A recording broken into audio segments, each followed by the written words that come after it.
नमस्कार, breaking news में आपका स्वागत है। समय क्या है? हमारे और आपके लिए यह घड़ी की टिक टिक है, दिन महीने साल का एक अनवरत चक्र। लेकिन कुछ आत्माओं के लिए समय एक पैमाना नहीं, एक साधना बन जाता है, एक तपस्या जहां हर एक पल, हर एक श्वास केवल और केवल ईश्वर को समर्पित होती है। यह कहानी बिहार के जमुई की मिट्टी से निकले एक ऐसी तपस्वी की है जिसने अपनी काया को ही अपने साधना का माध्यम बना लिया है। निरंजनी अखाड़ा के आचार्य महामंडलेश्वर श्री श्री 1008 कैलाशानंद गिरी जी महाराज, एक ऐसा नाम जो संतों की दुनिया में ज्ञान और तप के पर्याय के रूप में जाने जाते हैं। लेकिन श्रावण के इस पवित्र मास में वे एक आचार्य से बढ़कर एक घटना बन जाते हैं, विश्वास की एक ऐसी पराकाष्ठा जो मानवीय सीमाओं को चुनौती देती है। प्रश्न उठता है, कैसे? जब संसार का कोलाहल अपने चरम पर हो तब कोई पूरे महीने मौन व्रत कैसे साध सकता है? जब हमारा शरीर कुछ पल भी स्थिर नहीं रह पाता तब कोई हर दिन 15 से 22 घंटे एक ही आसन में कैसे लीन हो सकता है? यह हठ नहीं, यह योग है। यह मौन ईश्वर से अनकहा संवाद है।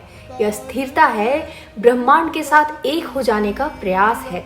इस साधना के अग्नि में शरीर तपता है। श्रावण मास के अंत तक काया का भार अभूतपूर्व रूप से कम हो जाता है। आसन की कठोरता और निरंतर अभिषेक से देह गलने लगती है, मानो तपस्वी अपनी काया को ही महादेव पर गलाकर अर्पित कर रहा हो। शरीर की हर पीड़ा, हर सीमा एक मंत्र बन जाती है। यह देह का क्षय नहीं, यह देह का रूपांतरण है, जहां शरीर आत्मा के संकल्प के समक्ष नतमस्तक हो जाता है। यह केवल पूजन विधि नहीं, यह एक ब्रह्मांडीय घटना का सृजन है। यह केवल 700 घड़ों का जल नहीं, यह देवभूमि पर उतरी मां गंगा की अखंड धारा है। यह केवल बेलपत्र और पुष्प नहीं, यह संपूर्ण प्रकृति का शिव के चरणों में मौन समर्पण है। हर मंत्र के साथ साधक और शिव के बीच की दूरी मिट जाती है और एक ऐसे लोक का निर्माण होता है जहां सिर्फ शिव है और शिव ही शिव है। परंतु इस असाधारण देह शोषक तप का प्रयोजन क्या है? क्यों? इसका उत्तर शायद किसी तर्क में नहीं, बल्कि श्रीमद् भगवद गीता के इस एक सूत्र में छिपा है। स्वे स्वे कर्मण्यभिरतः संसिद्धिम लभते नरः, अर्थात अपने अपने स्वाभाविक कर्मों में लगा हुआ मनुष्य परम सिद्धि को प्राप्त होता है।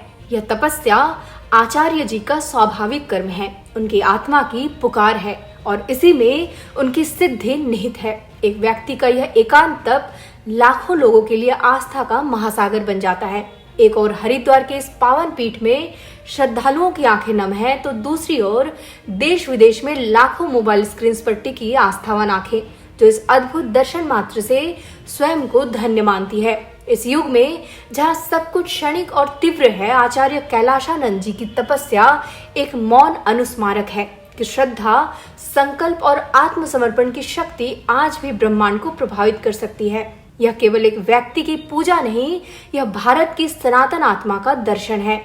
ब्रेकिंग न्यूज इन महान संत को कोटिश नमन करता है।